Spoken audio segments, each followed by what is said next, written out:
by Swami Vivekananda. There is another samadhi which is attained by the constant practice of cessation of all mental activity, in which the chitta retains only the unmanifested impressions. This is the perfect superconscious asamprajnata samadhi, the state which gives us freedom. The first state does not give us freedom, does not liberate the soul. A man may attain to all powers and yet fall again.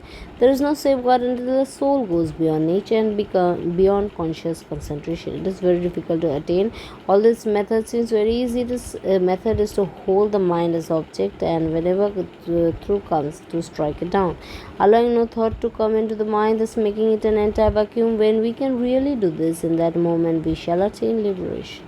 When persons without training and preparation try to make their minds vacant, they are likely to succeed only in covering themselves with tamas, material of ignorance, which makes the mind dull and stupid, and leads them to think that they are making a vacuum of the mind.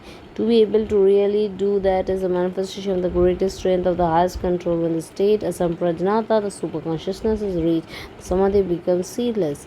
What is meant by that? In that sort of concentration, when there is consciousness, when the mind has succeeded only in quelling the waves in the chitta and holding them down, they are still there in the form of tendencies, and those tendencies or seeds will become raised again when the time comes. But when you have destroyed all these tendencies, almost destroy the mind, then it has become seedless. There are no more seeds in the mind out of which to manufacture again and again this plant of life, this ceaseless round of birth and death. You may ask, what state would that be in which we should have no knowledge? What we call knowledge is a lower state than the one beyond knowledge. But you must always bear in mind that the extremes look very much the same.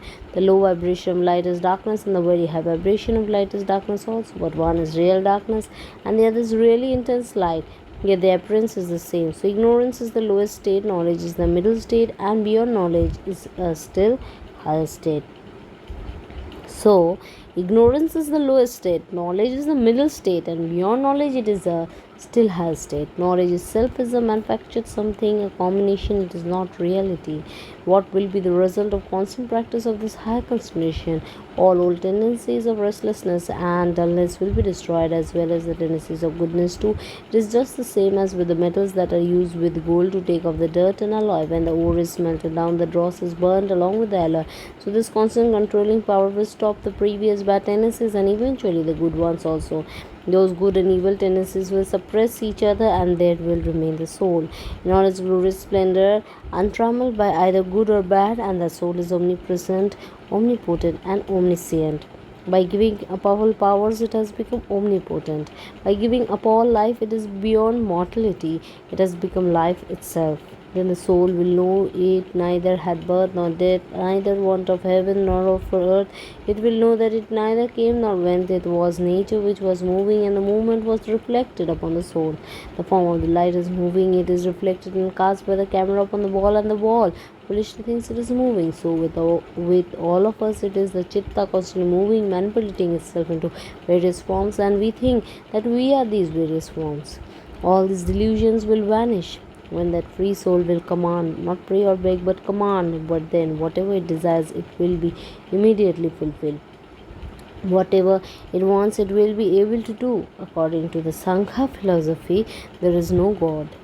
It says that there cannot be any God of this universe, because if there were, he must be a soul, and soul must be one of two, and the soul must be one of two things, either bound or free. How can the soul that is bound by nature, controlled by nature, create? It is itself a slave.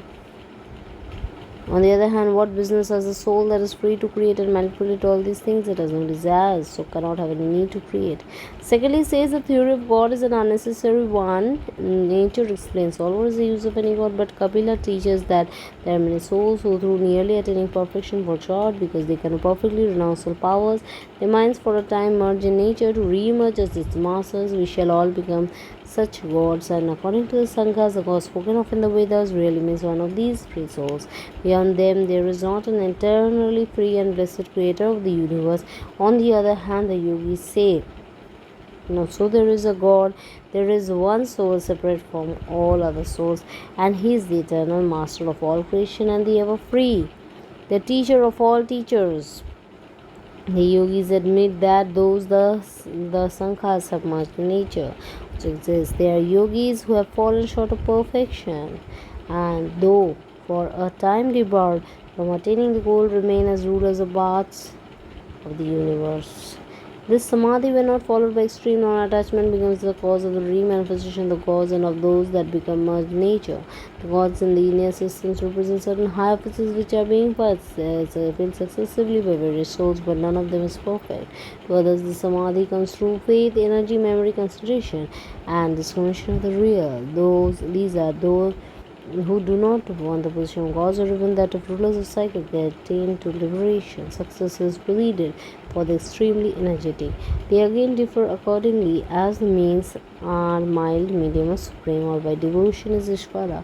Ishvara, the supreme ruler, is a special Purusha, untouched by misery, the results of actions or desires. We must again remember that this Patanjali Yoga philosophy is based upon that of the Sankhya's only, that in the later there is no place for God, while with the yogis, God is a place. The yogis have avoided many ideas about God, such as creating or as the creator of the universe is not meant by the Ishvara of the yogis. Although according to the Vedas, Ishvara is the creator of the universe. Seeing that the universe is harmonious, it must be manifestation of one will. Yogis and Sankhya's both avoid the question of creation. Yogis want to establish a God, but carefully avoid this question. They do not raise it at all. Yet you will find that they arrive at God in a peculiar fashion of their own. They say, in Him becomes infinite, that all knowingness which in others is only a germ. The mind must always struggle between two extremes. You can think of limited space, but the very idea of that gives you also unlimited space. Close your eyes and think of a little space, and at the same time that you perceive the little circle, you have a circle around it of unlimited dimensions. It is the same with time. Try to think of a second. You will have with the same act opportunity to think of time which is unlimited. So with knowledge is only a germ in man, but you will have to think of infinite knowledge, so that the very nature of your constitution shows us that there is unlimited knowledge, and the yogis call that unlimited knowledge God. He is the teacher of even the ancient teachers, being not limited by time. It is true that all knowledge is within ourselves, but this has to be called forth by another knowledge. Although the capacity to know is inside us, it must be called out, and that calling out of knowledge can only be got a yogi maintains through another knowledge. Dead, insentient matter never goes to knowledge. It is action of knowledge that brings the knowledge. Knowledge beings must be with us to call forth, that is, to call forth what is in us. So these teachers very always necessary. The world was never without them, and no knowledge can come without them. God is the teacher of all teachers, because these teachers have a great, they may have been God or angels, but all bound and limited by time, and God is not limited by time. These are the two peculiar distinctions of the yogis. The first is that in thinking of the limited, their mind must think of the unlimited, and that if one part of the perception is true and the other must be. For the reason that their value as possessions of the mind is equal, the very fact that man has a little knowledge shows that God has unlimited knowledge.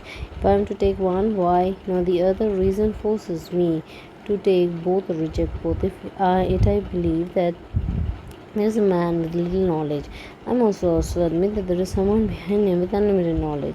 The second deduction is that no knowledge can come without a teacher. It is true, as the modern philosophers say, that there is something in man which evolves out of him. All knowledge is in man, but certain environments are necessary to call it out. We cannot find any knowledge without teacher. If there are men teachers or teachers or angel teachers, they are all limited. Who was a teacher before them? We are forced to admit that it's a last conclusion.